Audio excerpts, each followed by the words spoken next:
जिंदगी के रण में मुझे कृष्ण और अर्जुन खुद बनना है। क्या हुआ प्रिया, इतनी परेशान क्यों हो? सुमन जी ने अपनी बेटी प्रिया से पूछा। कुछ नहीं माँ, ऐसे ही। ऐसे ही क्या, अपनी माँ को भी नहीं बताएगी? मंच पे जाने का तेरा नंबर आने वाला है और तू यहाँ हैरान परेशान खड़ी है। माँ, इस डांस प्रतियोगिता के लिए मैंने जो डांस तैयार किया था वही डांस इस समय स्टेज पर नैना कर रही है। मेरी डांस टीचर जो नैना से पक्षपाती प्यार करती है, उसे जिताने के लिए मेरा डांस उसे दे दिया। अब मैं क्या करूं? 10 मिनट के समय में दूसरा डांस कैसे सोचूं?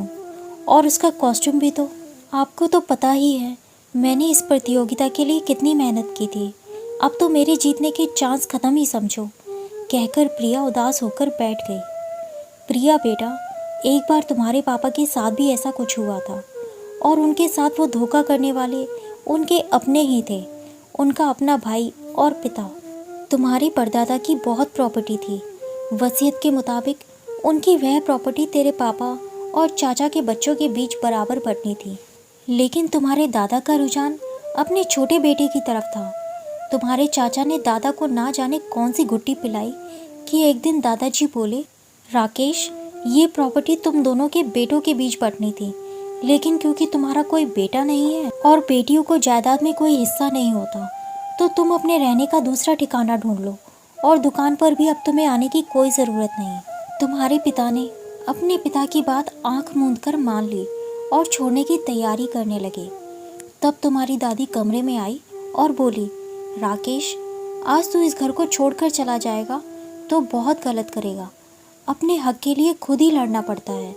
यहाँ तुम्हारी सहायता करने के लिए भगवान नहीं आएंगे, जो तुम भगवान भरोसे ये सब छोड़ रहे हो। जिंदगी के रण क्षेत्र में खुद ही कृष्ण और खुद ही अर्जुन बनना पड़ता है। रोज़ अपना ही सारथी बनकर जीवन की महाभारत को लड़ना पड़ता है, तभी तुम इस दुनिया में जी सकते हो।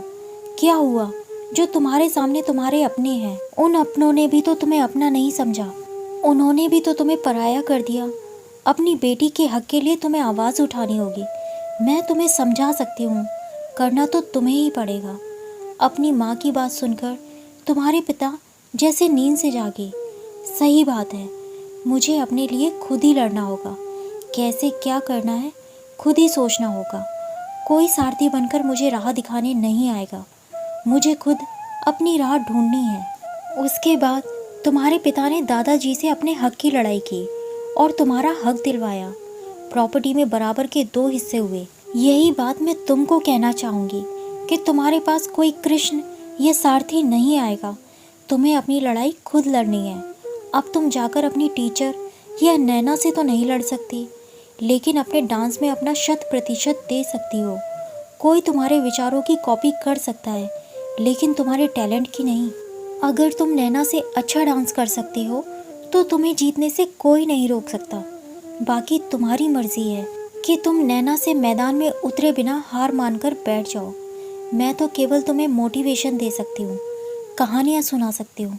उन कहानियों और मोटिवेशन को अपनी ज़िद में उतारना तुम्हारा काम है, क्योंकि कहानियाँ तो किताबों में लिखी जाती हैं और तुम यथार्थ के धरातल पर खड़ी हो। वो कहते हैं ना, आसमां को धरती पे लाने वाला चाहिए, झुकती है दुनिया झुकाने वाला चाहिए। अपनी माँ की बात सुनकर प्रिया खड़ी हुई। माँ, आप सही कह रही हो। जिंदगी के रन में मुझे कृष्ण और अर्जुन खुद बनना है। मैं बेकार ही टीचर से उम्मीद लगाए बैठी थी। आज मेरे दिल में एक आग है, ज़माने को कुछ कर दिखाने की। अपना हक तो आज मैं लेकर रहूँगी। प्रिया का आत्मविश्वास देखकर सुमन जी ने उसके कंधे पर हाथ रखा और बाहर मंच के पास जाकर बैठ गई। थोड़ी देर में प्रिया का नंबर आया। उसने उसी डांस पर अपनी बेहतर प्रस्तुति दी। जज नैना और प्रिया से बोले, तुम दोनों का डांस एक सा क्यों? नैना जल्दी से बोली, सर, इसने मेरा डांस चुरा लिया। प्रिया बोली, सर, आपने दोनों का डांस देखा।